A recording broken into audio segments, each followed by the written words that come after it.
एक दल डाकुओं की बैंक डकैती की योजना इतनी ही संपूर्ण और मास्टरमाइंड थी कि उन्होंने डकैती से पहले बैंक और पुलिस विभाग को धमकी दी और कहा, मैं तुम्हारे आंखों के सामने से लूट कर निकल जाऊंगा। अगर तुम में से कोई मुझे पकड़ सको तो पकड़ लो। और वो सच में ऐसा करके दिखाते हैं। डकैती के बाद सभी की आंखों में धूल झोंक कर वो बैंक के मेन गेट से बाहर निकल जाते हैं। ऐसा क्या मास्टर प्लान था कि वो पूरी बैंक लूट लेते हैं और कोई भी उन्हें पकड़ नहीं पाता? इस चौंकाने वाले रहस्य को जानने के लिए वीडियो को शुरू से अंत तक देखें। इसके अलावा पूरे मूवी में इतने सारे ट्विस्ट्स हैं जिन्हें देखकर आप हैरान रह जाएंगे। बैंक डकैती की ऐसी घटनाओं पर आधारित आज की मूवी है इनसाइड मैन। तो चलिए घटनाओं की गहराई में चलते हैं। फिल्म की शुरुआत में दिखाया जाता है डल्टन रसेल नामक एक व्यक्ति, जिसे हम रसेल के नाम से जानेंगे। वह एक बंद छोटे कमरे में बंद है। वह कहता है, मेरा नाम डल्टन रसेल है, मेरी बातों पर ध्यान दो क्योंकि मैं एक ही बात दो बार नहीं कहता और मैं कई दिनों से इस छोटे कमरे में बंद हूं क्योंकि हाल ही में मैंने एक बैंक डकैती की पूरी तरह से योजना बनाई और उसे अमल में लाया। क्यों किया? अगर जवाब देना है तो इसका एक आसान कारण है, क्योंकि मैं इस काम में माहिर हूं। अगर कहूं कैसे, तो वहां पर कहानी की असली दिलचस्पी है। इसके बाद दृश्य बदलता है। दिखाया जाता है अमेरिका के मैनहट्टन ट्रस्ट नामक एक बैंक में, जहां हर दिन की तरह कामकाजी गतिविधियां सामान्य रूप से चल रही होती हैं। तभी बैंक की ओर एक गाड़ी आती है जो असल में एक पेंटिंग की गाड़ी होती है।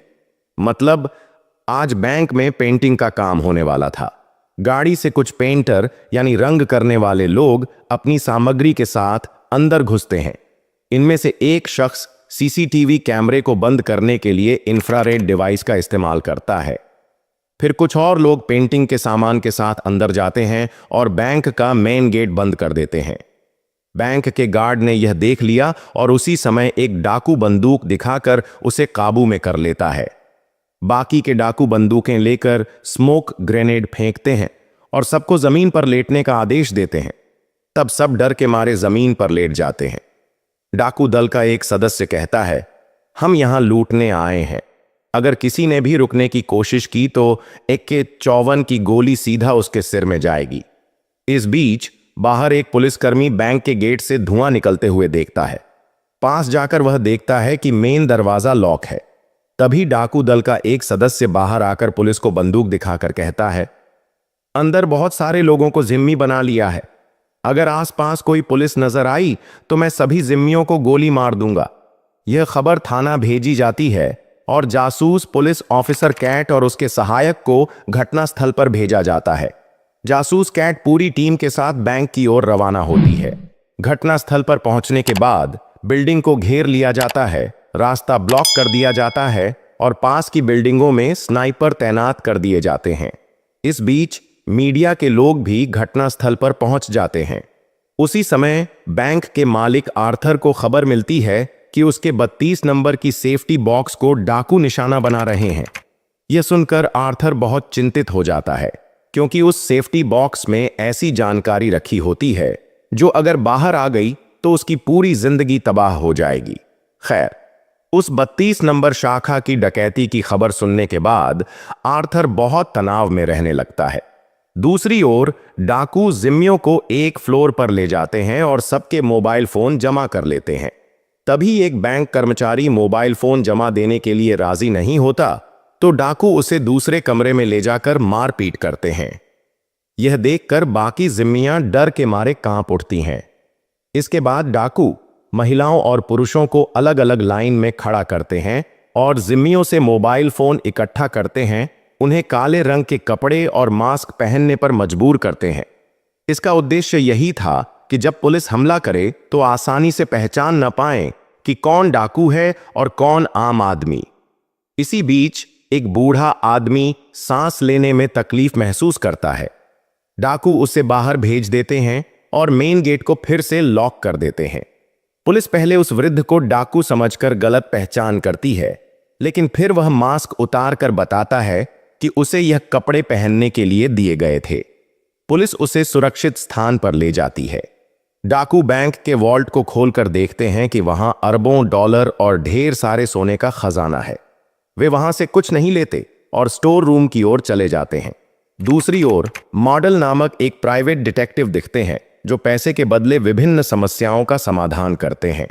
मॉडल को एक फोन कॉल आती है जिसमें आर्थर उसे बताते हैं कि एक छोटी सी समस्या के समाधान के लिए उसकी मदद चाहिए। आर्थर उससे मिलकर बताते हैं कि डाकू उनके बैंक में घुसे हैं और एक सेफ्टी बॉक्स में कुछ बेहद महत्वपूर्ण चीजें हैं। आर्थर चाहता है कि डाकू जितना पैसा चाहें ले लें, लेकिन सेफ्टी बॉक्स को न खोला जाए। डाकू स्टोर रूम की फ्लोर काटने में लगे रहते हैं। बाहर से देखा जाता है कि जो गाड़ी वे लाए थे वह असल में चोरी की हुई थी। पुलिस की जासूस कैट यह समझ जाती है कि यह डाकुओं का छलावा है। डाकू एक जिम्मी को बाहर निकालते हैं जिसकी गर्दन में एक नोट बंधा होता है। उसमें लिखा होता है कि वे 50 लोगों के लिए खाना चाहते हैं। पुलिस जिम्मियों की सुरक्षा के लिए खाना मुहैया कराती है। डाकू दल की एक महिला सदस्य स्टोर रूम की फ्लोर में गड्ढा करने का काम कर रही थी। लीडर रसेल पहली बार अपना मास्क उतारता है और दिखता है कि वह वही व्यक्ति है जिसने मूवी की शुरुआत में अपनी पहचान दी थी। रसेल एक लॉकर खोलता है और उसमें से कुछ डायमंड जैसे चीजें और एक फाइल ले जाता है। दूसरी ओर प्राइवेट जासूस मॉडल और एक कमिश्नर कैट से मिलने आते हैं। मॉडल सरकारी जांच में सीधे तौर पर शामिल नहीं हो सकते, लेकिन आर्थर के निर्देश पर वे समाधान करने की कोशिश करते हैं। इसलिए कमिश्नर कैट से बात करके मॉडल ने डाकुओं से मिलने का इंतजाम करने का प्रस्ताव रखा। पहले कैट इस बात पर राजी नहीं हुई, लेकिन कमिश्नर ने उसे कहा, अगर तुम मॉडल को डाकुओं से बात करने का मौका देती हो तो जल्द ही तुम्हारा प्रमोशन होगा। इस प्रस्ताव को सुनकर कैट आखिरकार राजी हो जाती है। फिर कैट सीधे डाकू के नेता रसेल को फोन करती है। मॉडल रसेल से कहते हैं, मेरी पहचान तुम्हारे साथ सीधे बात करने से पता चल जाएगी। मैंने निर्दोष जिम्मियों को ध्यान में रखते हुए तुम्हारे लिए एक डील बनाई है जिससे तुम्हारे हित सुरक्षित रहेंगे और किसी का नुकसान नहीं होगा। तुम इस डील में सुरक्षित रह सकते हो। रसेल तब कहते हैं, डील क्या है? मॉडल जवाब देते हैं, तुमसे सीधे बात करने के बाद सब कुछ बता दूंगा। फिर रसेल राजी हो जाते हैं और मॉडल उन्हें अंदर ले आते हैं जहां उनका शरीर चेक किया जाता है। मॉडल रसेल से कहते हैं, जो चूक हुआ है वो यह है कि अगर तुम अब आत्मसमर्पण कर दोगे तो कम से कम सजा पाओगे। रसेल जवाब में कहते हैं, अगर यह सिर्फ इतना ही है तो मेरे हित कैसे सुरक्षित होंगे? मॉडल फिर कहते हैं, जेल से बाहर आने पर तुम्हें $2 मिलियन मिलेंगे। रसेल यह सुनकर हल्का मुस्कुराते हुए कहते हैं, यह बच्चों की कहानी है, असली लाभ की बात करो। फिर वह खुद ही कहते हैं, दूसरे विश्व युद्ध के दौरान एक अमेरिकी बैंकर ने जर्मनों के साथ मिलकर अपने देश के साथ विश्वासघात किया था। उस दौरान उसने अनगिनत लोगों की संपत्ति लूटी और अपनी खुद की बैंक बनाई। तुम अब उसकी ओर से मुझे डील करने के लिए आए हो। मॉडल इस बात को ज्यादा न बढ़ाते हुए जितना जल्दी हो सके समाधान ढूंढने की कोशिश करते हैं। रसेल पूछते हैं, तो अब तुम क्या करने वाले हो? मॉडल कहते हैं, बस सेफ्टी बॉक्स खोलूंगा। तब रसेल उस सेफ्टी बॉक्स से एक फाइल निकालते हैं और मॉडल को दिखाते हुए कहते हैं, इसलिए मुझे भेजा गया है। इस फाइल को नष्ट कर देना चाहिए था, लेकिन चूंकि यह नहीं किया गया, अब यह मेरे हाथ में है। यह मेरी सुरक्षा की गारंटी है। अगर भविष्य में मुझे कोर्ट का सामना करना पड़ा तो यह फाइल मेरी सुरक्षा का हथियार बनेगी। मॉडल कहते हैं, अगर तुम यह फाइल लेकर बाहर निकल सकते हो तो इसके बदले बहुत पैसे पाओगे। रसेल जवाब देते हैं, यह बात ध्यान में रखूंगा। मॉडल पूछते हैं, तुम यहां से कैसे भागोगे? रसेल कहते हैं, सबकी आंखों के सामने से निकल जाऊंगा। मॉडल उनसे पूछते हैं, तुम इस फाइल के बारे में कैसे जानते थे? रसेल कहते हैं, अपराध बदबू की तरह होता है, उसे ढक लिया जाए फिर भी उसकी गंध बाहर निकल ही आती है। मॉडल अब समझ जाते हैं कि रसेल कोई सामान्य डाकू नहीं है, वह बहुत ही सुव्यवस्थित तरीके से काम कर रहा है। कोई और उपाय न देख मॉडल वहां से बाहर निकल आते हैं और बताते हैं कि उन्होंने रसेल को आत्मसमर्पण करने का प्रस्ताव दिया था, लेकिन वह राजी नहीं हुआ। कैट फिर रसेल से संपर्क करती हैं और कहती हैं, तुम्हारे लिए विमान तैयार है, लेकिन पहले मैं यह सुनिश्चित करना चाहती हूं कि तुम सभी जिम्मियों को सुरक्षित रखे हो। इसके बाद तुम अपना विमान ले सकते हो।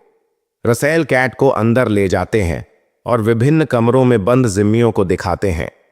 एक पल बाद कैट उनसे पूछती है, तुम्हारी इतनी सारी योजनाओं के बावजूद तुम यहां से बाहर क्यों नहीं जा रहे हो? रसेल कहते हैं, मैं कायर की तरह भागने वाला नहीं हूं। जब समय आएगा तो सबकी आंखों के सामने से चलकर बाहर निकल जाऊंगा। इस प्रकार बात करते करते अचानक कैट रसेल पर हमला कर देती है। असल में कैट चाहती थी कि किसी भी तरह से वह रसेल का चेहरा देख सके। तभी एक और डाकू कैट को गाने के मुंह में डालकर बाहर ले जाता है। दूसरी ओर यह देखा जाता है कि उन्होंने बैंक के स्टोर रूम में पहले ही एक गड्ढा खोद लिया था। कैट जब लौटकर दूसरे पुलिस अधिकारी से बात कर रही थी, तभी अचानक वह रसेल को फोन करके कहती है, तुम लोग जो बैंक की दूसरी मंजिल पर सीसीटीवी कैमरा लगाकर बैठे हो, उसकी मॉनिटर पर एक बार देखो। असल में पुलिस का एक गुप्त कैमरा बैंक के बाहर लगा था, जो दूसरी मंजिल की निगरानी कर रहा था। रसेल कैमरा देखकर बहुत गुस्से में आ जाता है और फोन पर बात करते हुए एक जिम्मी को गोली मार देता है। यह दृश्य देखकर सब हताश हो जाते हैं। इसके बाद कैट के बॉस वहां आते हैं। वह बहुत गुस्से में आकर पुलिस को डाकुओं के खिलाफ कार्रवाई करने का आदेश देते हैं। पुलिस बैंक के नक्शे को देखकर एक हमले की योजना बनाती है। वे तय करते हैं कि हालात के हिसाब से वे गोली नहीं चलाएंगे, बल्कि रबर बुलेट का इस्तेमाल करेंगे। दूसरी ओर डाकुओं में से एक बॉक्स खोलता है और देखता है कि उसमें एक ट्रांसमीटर छिपा हुआ है। रसेल पहले से ही समझ चुका था, इसलिए उसने खाद्य सामग्री की लिस्ट में एक ट्रांसमीटर छिपाकर रखा था, ताकि बाहर खड़ी पुलिस उसकी सारी बातें सुन सके। डाकुओं की इस चाल को समझकर कैट ऑपरेशन को रद्द करने को कहती है, लेकिन पुलिस की टीम निर्णय लेती है कि हमले को जारी रखा जाएगा। फिर डाकू चारों ओर स्मोक ग्रेनेड फेंकते हैं, धुआं पैदा करते हैं और सभी जिम्मियों को एक जगह इकट्ठा कर लेते हैं। मुख्य दरवाजे के सामने एक बम विस्फोट कर वे सभी एक जैसे कपड़े पहनकर जिम्मियों के साथ भाग जाते हैं। पुलिस रबर बुलेट का इस्तेमाल करके सभी को गिरफ्तार कर थाना ले जाती है। इसके बाद कैट और पुलिस की टीम बैंक के हर कमरे की तलाशी लेती है, लेकिन वे कोई डाकू नहीं पाते। वे कुछ खिलौना पिस्तौलें पाती हैं जो असली पिस्तौल जैसी लग रही थीं। यहां तक कि जो जिम्मी को गोली मारी गई थी, वह भी एक नकली हत्या थी। रंग और सिरिंज का इस्तेमाल करके इस हत्या का अभिनय किया गया था। कैट फिर बैंक के खाता खाता का निरीक्षण करती है। पता चलता है कि बैंक से एक भी पैसा चोरी नहीं हुआ, लेकिन एक बात उसे हैरान करती है। 392 लाकर सही थे, लेकिन 392 नंबर लाकर का कोई रिकॉर्ड बैंक के रिकॉर्ड में नहीं था। दूसरी ओर बैंक के मालिक आर्थर आते हैं और कैट से मिलते हैं। आर्थर मार्डेल से कहते हैं, जो फाइल मैंने तुम्हें रिकवर करने के लिए कहा था, वह कहां है? मार्डेल बताता है, डाकू दल के नेता ने वह फाइल अपने पास रख ली है, ताकि भविष्य में आप उसका कुछ नहीं कर सकें। फिर आर्थर सिर्फ यह स्वीकार करते हैं कि दूसरे विश्व युद्ध के दौरान उन्होंने अवैध संपत्ति इकट्ठी की थी। एक अमेरिकी होते हुए वह नाजी सेना के साथ मिलकर अपने देश के खिलाफ विश्वासघात कर चुके थे। यहां तक कि उन्होंने एक यहूदी दोस्त की संपत्ति पर कब्जा कर लिया था। 392 नंबर लाकर में वही सभी अवैध संपत्ति के कागजात और हीरे रखे थे। उस लाकर में एक हीरे की अंगूठी भी थी, जो उनके यहूदी दोस्त की पत्नी की थी। खैर, मार्डेल पहले ही रसेल से आर्थर के अपराध के बारे में जान चुका था। अब आर्थर मार्डेल के साथ किए गए अनुबंध के पैसे से भी कई गुना अधिक पैसे का चेक देकर उसे समझाने की कोशिश करता है, ताकि मार्डेल इन सारी बातों को छिपाए रखे। बहुत सारा पैसा मिलने पर मार्डेल खुश होकर वहां से चला जाता है, लेकिन आर्थर इस घटना के लिए बहुत दुखी हो जाता है। दूसरी ओर रसेल की योजना का वही पुराना दृश्य फिर से सामने आता है, जहां उसने कहा था, मैं जानबूझकर एक छोटे से कमरे से इस बैंक लूट की योजना बना रहा हूं। अब रसेल के हाथ में दिखते हैं 392 नंबर लाकर से लिए गए कई हीरे, जो एक काले बैग में रखे गए थे। रसेल फिर बैंक के स्टोर रूम में बनाए गए एक गुप्त कमरे से बाहर निकलता है। असल में डाकू दल के अन्य सदस्य जिम्मियों के बीच मिलकर भाग गए थे, लेकिन रसेल स्टोर रूम में छिपा हुआ था। उसने सभी को चुनौती दी थी कि वह मुख्य दरवाजे से निकलकर जाएगा। अब रसेल बाहर जाने की तैयारी करता है। उसके बाकी सदस्य कार लेकर बैंक के नीचे इंतजार कर रहे थे। इस बीच कैट बैंक लौट आती है और खबर दी जाती है कि रसेल बाहर आ रहा है। रसेल स्टोर रूम से बाहर निकलकर मुख्य दरवाजे की ओर चलने लगता है। कैट से उसका टकराव होता है और दोनों सॉरी कहकर अलग हो जाते हैं। रसेल कार में बैठकर अपने साथियों के पास जाता है। वहां एक व्यक्ति बैग चेक करता है और उसमें अनगिनत हीरे देखता है और पूछता है, हीरे की अंगूठी कहाँ है? रसेल जवाब देता है, मैंने उसे सही जगह पर रख दिया है, और कहता है, मैं सिर्फ एक भ्रष्ट व्यक्ति हूं जिसने एक अन्य भ्रष्ट व्यक्ति के अपराधों को ढकने के लिए उसकी अवैध संपत्ति लूटी। दूसरी ओर कैट 392 नंबर लाकर चेक करता है, लेकिन वहां कुछ भी नहीं मिलता। केवल एक अंगूठी और एक नोट मिलता है। नोट में लिखा था, इस अंगूठी का पालन करो। अब कैट समझ जाती है कि आर्थर ने इस लाकर की गुप्त जानकारी छिपाने के लिए लूट की योजना बनाई थी। कैट अंगूठी लेकर सीधे आर्थर के पास जाती है और सवाल करती है, 392 नंबर लाकर का कोई रिकॉर्ड बैंक के फाइल में नहीं है, इसका क्या कारण है? आर्थर पहले तो बात करने से इनकार करता है, लेकिन अंगूठी देखकर कहता है, तो यह असली कहानी है, और सीधे अपने कमिश्नर के पास चला जाता है।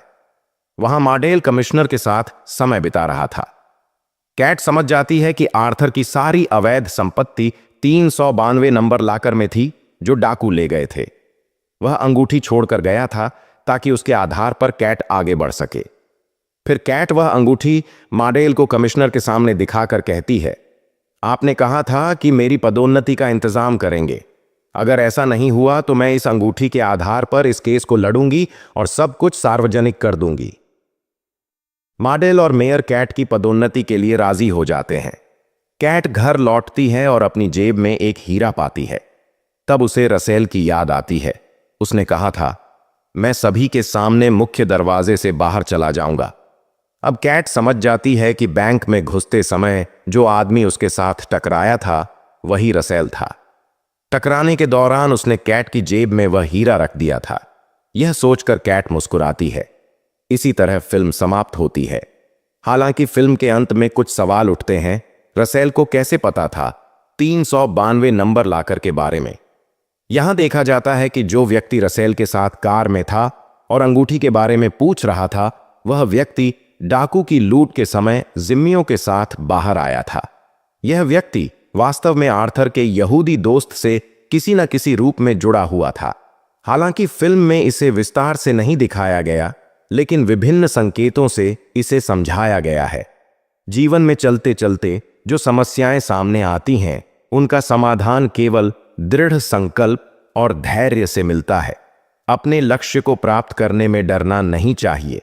हमेशा साहसिक कदम उठाने होंगे। सफलता एक दिन जरूर आएगी। आपकी राय हमारे लिए अत्यंत महत्वपूर्ण है। वीडियो कैसा लगा नीचे कमेंट में बताइए। ऐसे और रोमांचक कहानियों के लिए हमारे चैनल को सब्सक्राइब करें और बेल आइकन दबाकर रखें ताकि नए वीडियो अपडेट मिस न करें। सब लोग अच्छे रहें, स्वस्थ रहें। अगले वीडियो में बात करेंगे।